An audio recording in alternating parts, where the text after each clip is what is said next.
August 23 லண்டன்ல இருந்து சென்னையை நோக்கி விமானத்துல பயணம் பண்ணிக்கிட்டு இருக்கிறேன். திடீர்னு சொல்லி அந்த விமானி வந்து அவர் சொன்னாரு, உங்களை எல்லாருக்கும் ஒரு நற்செய்தி நான் சொல்ல விரும்புகிறேன். இந்தியாவுடைய ராக்கெட் சந்திராயன் 3 சக்சஸ்ஃபுல்லா லேண்ட் பண்ணிருச்சு மூன்ல அப்படின்னு சொன்னாரு பாருங்க. பிளேட்ல தூங்கிட்டு இருந்த அத்தனை பேரும் கை தட்டி ஓ அப்படின்னு ஒரே நான் கத்துன்னு கத்திட்டேன். பயங்கர சந்தோஷம். ஒரு பெருமையான ஒரு நேரம் பார்த்தீங்களா.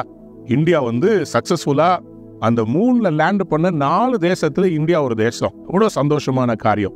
ஆனா இந்த சந்திராயன் 3 சக்சஸ்ஃபுல்லா லேண்ட் பண்ணதுக்கு காரணம் என்னன்னு சொல்லி பாத்தீங்கன்னா, இவங்க சக்சஸ்ல இருந்து ஆரம்பிக்கல, ஃபெயிலியர்ல இருந்து ஆரம்பிச்சாங்க. ஆமா, 2019 வருஷம் சந்திராயன் 2 நிலவுக்கு அனுப்பின போது அது போய் விக்ரம் லேண்டர் வந்து கடைசி நிமிஷத்துல கம்யூனிகேஷன் லூஸ் பண்ணி கிராஷ் லேண்ட் ஆகி இந்தியாவோட தொடர்பு இழந்து விட்டது. அப்போ இவங்க என்ன பண்ணாங்கன்னா, அந்த சந்திராயன் 2 உடைய ஃபெயிலியர் எப்படி ஃபெயில் ஆச்சுன்னு சொல்லி அந்த ஃபெயிலியர்ல இருந்து ஆரம்பிச்சாங்க. பொதுவா ஒரு ஆரம்பிக்கும் போது ஏண்டா தப்பை பத்தி பேசுற அப்படின்னு சொல்லி சொல்றோம்ல.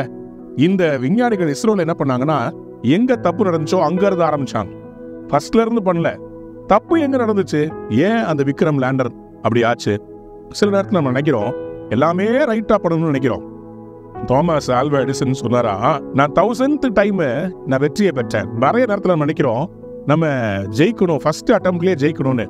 ஆனா இந்த சந்திராயன் 3 மாதிரி நமக்கும் சில படிப்பினைகளை நம்முடைய தோல்விகள் கற்றுக் கொடுக்கிறது.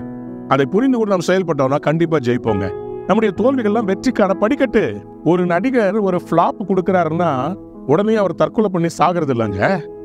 ஒரு கிரிக்கெட் மேட்ச்ல 0 அவுட் ஆனாங்கனால தெண்டுல்கர் விளையாடுறதே நிறுத்திடல. எத்தனையோ இதெல்லாம் தாண்டி வந்துதான் இன்னைக்கு அவங்க எல்லாம் ஒரு ஹிஸ்டரி மேக்கர்ஸா மாறி இருக்கிறாங்க. சந்திராயன் 3 உடைய பட்ஜெட் எவ்வளவு தெரியுமா? உங்களுடைய சந்திராயன் 2 உடைய பட்ஜெட் சொல்றேன், 978 crores. 978 crores செலவு பண்ணி அது ஃபெயிலியர். ஆனா சந்திராயன் 3க்கு எவ்வளவு தெரியுமாச்சு? வெறும் 600 crores. ஏன்? அப்போ பண்ண தப்ப இவங்க திருப்பி பண்ணல. தப்புல இருந்து ஆரம்பிச்சு சக்சஸ்க்கு வந்ததுனால அதிகமாக பணம் செலவு பண்ண வேண்டிய அவசியம் இல்ல, பட்ஜெட்குள்ள முடிச்சிட்டாங்க. உங்களுக்கு அப்படிதான். நீங்க இன்னும் அந்த ஃபெயிலியர்ல வர வர வர எப்படி தப்பு பண்ணக்கூடாதுன்னு சொல்லி நிறைய கத்துக்கொள்ள போறீங்க. when you learn from your mistakes and you start progressing towards success, starting from failures to success, you will be successful. இன்னைக்கு கடவுள் உங்களை பார்த்து சொல்லுகிறார், I have called you to be successful. You are not called to be a failure.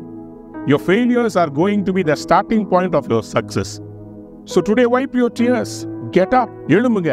எங்க தோத்தீங்களோ அங்க இருந்து நின்னு ஜெயிக்க போறீங்க.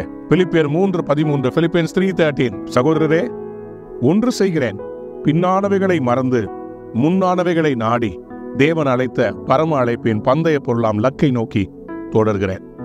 One thing I do, forgetting the former and pursuing what is ahead of me, I run the race towards the goal God has called me.